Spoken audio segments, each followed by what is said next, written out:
दोस्तों पीएफ सदस्यों के लिए फिर एक नया सर्कुलर जारी कर दिया गया है। इसके अंतर्गत अब तक आपका जो क्लेम रिजेक्ट होता था वो आपका पैसा दे दिया जाएगा। दोस्तों बहुत अच्छा अपडेट है, बहुत इन्फॉर्मेटिव वीडियो है, तो शुरू से लेकर लास्ट तक बनी रहिएगा।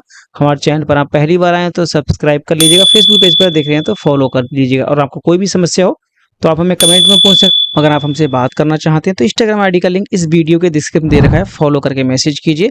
हम आपकी प्रॉब्लम के बारे में डिटेल में बात कर लेंगे। ध्यान रखना, बात करने के लिए, कोई भी सजेशन लेने के लिए कोई भी सर्विस चार्ज नहीं है, सब कुछ फ्री है, मगर आपको फॉलो करके मैसेज करना होगा। ठीक है दोस्तों, वीडियो स्टार्ट करते हैं फिर डिटेल के साथ में कि क्या नया अपडेट किया है। बहुत से फ्रेंड्स के लिए खुशखबरी की बात है।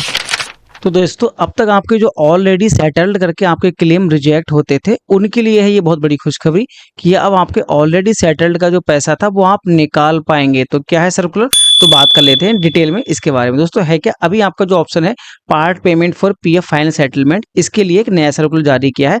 तो पार्ट पेमेंट का मतलब क्या होता है? पार्ट मतलब आपका पास्ट वाला पेमेंट और जो आपका बचा हुआ पेमेंट है उसको निकालने के लिए क्या होता है कि आपका शॉर्ट फंड है या नॉन लिमिटेड फंड है, कंट्रीब्यूशन है, किसके द्वारा? एम्प्लॉयर के द्वारा किया गया है, या आपने फिर क्या किया, आपकी जो पुरानी कंपनी थी उसका आपका ट्रांसफर होके आया तो उस पैसे को आपको दे दिया जाए। नीचे आप इस सर्कुलर देखेंगे तो यहाँ लिखा है इन्होंने नीचे कि आपका जो भी क्लेम है अब आपका रिजेक्ट ना किया जाए। According the all officer of the hiring the advice to reject such as the claim do not insure processing such as the claim the part payment as per the above previous above any financially disturb and the member claim. ये कह रहे हैं भाई आपका जो पुराना पैसा था, जो बचा हुआ पैसा है, आंशिक रूप से है, उसको आपको परेशान ना किया जाए, आपको मेहनत का पैसा है आपको दे दिया जाए।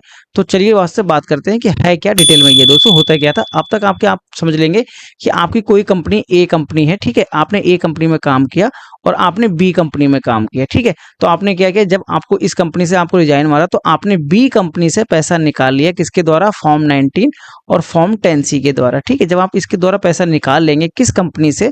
इस वाली कंपनी से, लास्ट वाली कंपनी से, तो फिर आपका कुछ पैसा बच गया। जैसे कि मान लो जो एम्प्लॉयर है आपका, उसने आपका 2 महीने या 3 महीने का पैसा जमा नहीं किया और उसने बाद में वो पैसा जमा किया, ठीक है, तो वो पैसा आपका इसमें ट्रांसफर होके आएगा।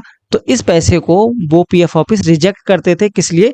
ऑलरेडी सेटल्ड करके, कि आपका पहले से पैसा निकाल चुके हैं आप इस मेंबर आईडी से, तो इसको हमने क्लोज कर दिया है, तो इसमें आप पैसा नहीं निकाल पाएंगे। तो यहाँ पे सर्कुलर में यही कहा है कि आपका जो शॉर्ट फंड है आपका और वो कंट्रीब्यूशन है किसके द्वारा? एम्प्लॉयर के द्वारा, कि आपका एम्प्लॉयर ने बाद में पैसा जमा किया है, या फिर आपका क्या था, आपकी ए कंपनी थी और उसका आपने ट्रांसफर नहीं लगाया बी कंपनी में, और आपको ध्यान नहीं था, जानकारी का अभाव था, और आपने बी से लगा दिया फॉर्म 19 और फॉर्म 10C, ठीक है, मतलब आप फुल सेटलमेंट निकालिए, पीएफ और पेंशन दोनों निकाल ली।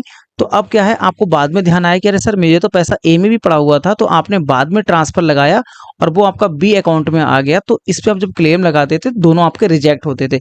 दो सिचुएशन होती है कि आपके कंपनी ने आपको बाद में पैसा जमा किया या फिर आपने ट्रांसफर किया और बाद में भी आपकी बी कंपनी में आ गया। तो इस सिचुएशन में आपको वो पहले ऑलरेडी सेटल्ड करके रिजेक्ट करते थे। तो इन्होंने यही दिया है, क्या दिया इन्होंने, यहाँ पे देख सकते हैं कि जो आपका एम्प्लॉयर ने बाद में पैसा जमा किया है, या आपका नॉन ट्रांसफर अमाउंट था, कौन सा? प्रीवियस पार्ट का था, ठीक, प्रीवियस कंपनी का था। इन दोनों कंडीशन पे आपको वो पैसा दे दिया जाए। कौन सा वाला? कि आपकी कंपनी ने, आपकी जो कंपनी थी उसने आपको पैसा जमा किया बाद में, या फिर आपने ट्रांसफर किया, उसमें दोनों सिचुएशन में अब आपका ऑलरेडी सेटल्ड करके रिजेक्ट नहीं होगा, आपको इसका जो पैसा दे दिया जाएगा। फिलहाल तो ये इंग्लिश में है दोस्तों, यहाँ पे जो सर्कुलर वो इंग्लिश में दिया है, तो आप इंग्लिश में भी पढ़ सकते हैं। फिलहाल मैं आपको बता दिया, आप अगर हिंदी में पढ़ना चाहते हैं तो मैंने हिंदी में इसको कन्वर्ट कर दिया है। तो आपको जो मतलब है वो यही है कि आपका जो पैसा है, यहाँ पे आप देख सकते हैं लास्ट लाइन देखेंगे कि सभी कार्यालयों को सलाह दी जाती है कि ऐसे दावे को अस्वीकार ना करें, बल्कि सदस्यों के दावेदार को किसी भी वित्तीय संकट से बचाने के लिए उपयुक्त प्रावधान के अनुसार आंशिक भुगतान हेतु ऐसे दावों को प्रशंसीकरण सुनिश्चित करें। मतलब ये है कि आपका जो आंशिक है, आंशिक का मतलब कुछ पैसा ऐसा है जो आपने कंपनी ने बाद में जमा किया या फिर आपने बाद में ट्रांसफर किया, आपको ध्यान नहीं था, तो ऐसे कुछ जो पैसा छोटी अमाउंट होगी उसको आपको दे दिया जाए, परेशान ना किया जाए। आंशिक भुगतान का मतलब यही है कि एक छोटी अमाउंट है, रह चुकी है, बाय मिस्टेक से उनका पैसा रह गया, तो उसको आपको खाते में दे दी जाए। दोस्तों उन फ्रेंड्स के लिए ये अपडेट बहुत अच्छा है जिनका ऑलरेडी सेटल्ड करके रिजेक्ट होता था, तो उनके लिए तो ये ब्रह्मास्त्र हुआ कि अब अपना मेहनत का पैसा एक एक पैसा निकाल पाएंगे। दोस्तों आपको वीडियो इन्फॉर्मेटिव लगी तो आपने ना अभी तक हमें सब्सक्राइब ही नहीं किया, नीचे सब्सक्राइब का बटन है, सब्सक्राइब कर लो, और हमें अगर फेसबुक पेज पर देख रहे हैं तो आप फॉलो जरूर कर लेना। अगर आप इस पीडीएफ का लिंक चाहते हैं इसको हमें चाहते हैं प्रूफ के तौर पर,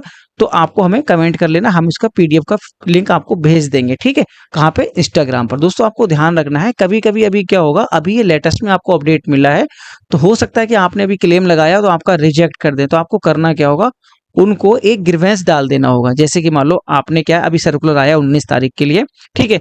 अब आपने क्या किया, आपको पता चला कि सर सर्कुलर आ चुका है, नया अपडेट आ चुका है, आपने 21 तारीख को 22 तारीख को ये क्लेम लगाया दोबारा से, तो वो आपको ऑलरेडी सेटल करके रिजेक्ट कर सकते हैं। कि होता है क्या है, ऑफिसर्स को सभी के लिए फिलहाल ये जानकारी नहीं पता हो, अभी फिलहाल तो यहाँ दिया गया है this issues with the approved by CPFC, जो एक ऑफिसर होता है, हाई लेवल ऑफिसर होते हैं जो आपके होती है, वो उनके द्वारा ये अप्रूव कर दिया गया है। फिलहाल ये कि सर्कुलर सबको भेज दिए गए हैं।